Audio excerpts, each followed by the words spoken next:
Chris. For those who don't know, please can you tell us a bit about EVware and what you do? Yeah, absolutely. Thanks, Grace. So EVware is building a hardware and software platform that enables HMI and telematics and software-defined vehicle capabilities for smaller, niche, low volume and new mobility manufacturers.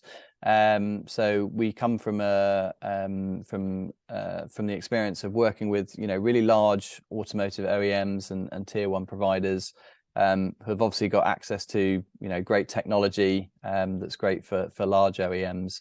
But we really felt that there was a big gap in the market for smaller OEMs and kind of all these new providers that are popping up due to the pressures around decarbonisation and all the electrification that's happening in mobility and micro mobility. And we felt they didn't have access to the same kind of technology. So we're really kind of aiming at those kind of providers and giving them access to modern technology for driver displays and telematics and things like that.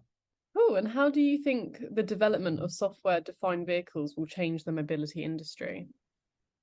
So it's something that everyone's talking about, and I think we're still in the really early days of it. But I think the thing that I feel is driving it most, and seeing this from the kind of perspective of mobility and micro mobility, is really around the business models that these vehicles exist in. So in order to enable these kind of new business models and ways of using these vehicles in different ways, or paying or renting, hiring, sharing these vehicles, the vehicle itself becomes a part of that business model, and that can't really be done without software to kind of link it up to the vehicle. And I think manufacturers and the operators of those vehicles also expect how those vehicles to be used over their lifetime to change.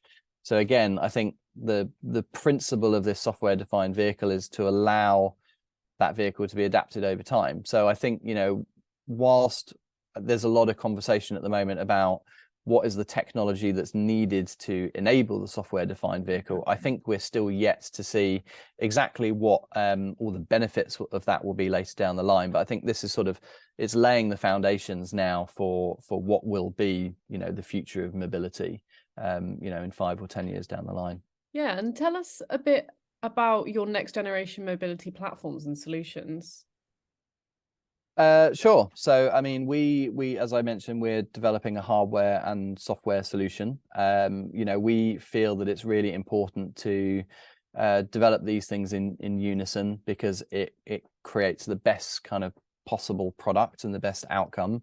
And it also allows us to work really closely with customers and prospective customers on exactly what their challenges are, what their wants and needs are for future vehicles. And obviously they're best placed to tell us about that. But then from a technology aspect, we're making sure that we're building a solution that is suitably future-proof. And that's from a hardware and a software perspective. So, we know that our hardware has a few kind of nice capabilities to it. We have a machine learning coprocessor, for example, in our hardware that we can use. And we've got a few ideas about what we're gonna use that for in the future.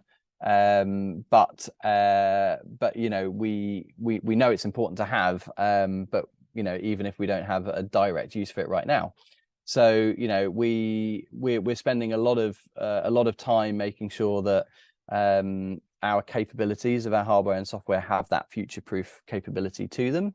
And we're excited to work with customers on how they're going to leverage that kind of technology going forward. And what can we expect to see from you in the next 12 to 18 months? So the next 12 to 18 months is all about us getting the EVware product to market. So we are expecting to, or in fact, we will be on vehicles in terms of proof of concepts this year, so before Christmas, and over the next sort of few shows that are coming up, I think you'll start to see EVware on a few vehicles. Next year, 2024, is all about productization. So getting our facilities and manufacturing started. And we're intending to, be in mass production by 2025. So I think 2025, that's when you'll start to see lots of vehicles running EVware. And by that time comes around a lot of really interesting and exciting partnerships that we're starting to form with other service providers, with other software providers that really add a huge amount of value to the EVware ecosystem. It's something else that we've been trying really hard to encapsulate as well, this idea of an ecosystem whereby we're not trying to solve everything. We want to work with the best in breed providers who are doing everything from crash detection and safety, rider safety, vehicle security, object detection, integration with fleet management systems, all these kind of things where really mature solutions already exist, and we want to sort of plug into that and bring all that capability to niche low volume suppliers all the way up to larger volume suppliers as well. So yeah, that's our kind of ecosystem approach to things, and I think you'll start to see us on vehicles, and you'll start to see those partnerships forming over the next 12 months or so. That sounds really good. And what will you be talking about at Move, and what can we expect to hear from you there? So Move for us is really to support a couple of our proof of concepts that we've got on vehicles. So we'll be there with those brands as well, and if you keep an eye on our socials, you'll see those kind of announced over the next few weeks. But also be there to talk with new prospective customers on how we can help them, how we can integrate with their vehicles, and bring even more capabilities to the really interesting kind of vehicle types that we're seeing form.